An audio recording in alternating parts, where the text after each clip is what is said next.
basically was meant to be something to keep the children in line, to put fear in them to where they would be good. Well, in Russia, it's called kikimora. The Turkish call it basti. Now, here in Acadiana, many different names are used to describe sleep paralysis. But for one New Iberia man, it's called kushma. And it's something that has haunted him for much of his life. When it takes over, you can't move. That scream that is trying to escape from your mouth won't come out. Your body completely paralyzed by fear. And then, you wake up. Somehow I was able to raise up my arms and roll myself out of bed. When I hit the floor, that's when it stopped. Richard Lewis remembers that night vividly. He says it still frightens him decades later.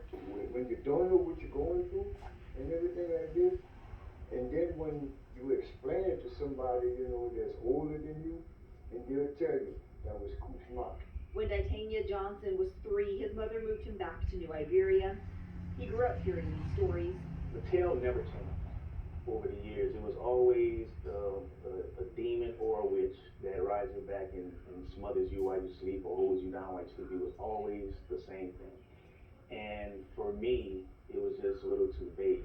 It wasn't enough. I'm the type of person that's like, I need to know more, and that, but there was never more. And Titania did get more, an experience of his own. And I was screaming out for somebody to help me. But in that state, it was like I was drowning. When I finally came up out of it, I was actually holding a pillow over my head. It's like basically smothering myself. But in my mind, I was drowning and being, held underwater and drowning. But I was actually smothering myself with the pillow. So yeah, that was a little bit more difficult for me to handle in that aspect. Those tales, that experience, it not only led Titania to write one book on kushma, he wrote 2. People down south, they have to have an expedition for everything. What they don't know, they make up. So it's like, besides, there's the folklore of kushma, there's actually hundreds, maybe even thousands of just, folklore that just the older people in general just came up with. There's nothing like having an experience that you can actually write about, and it's more believable to you once you write it, and once people read it and hear about it, they actually experience it. Today, Titania is still writing, hoping to bring his stories to the big screen. His uncle, while proud of his nephew, says that he hopes that Titania isn't stirring anything up by delving deep into kushma.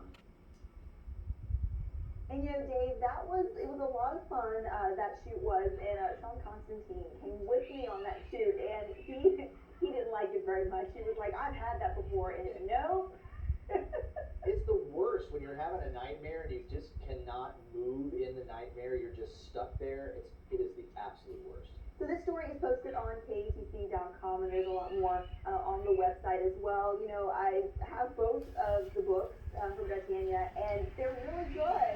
So it kind of gives you a little bit more, because we all hear these tales, right? There's so many different ones here in South Louisiana.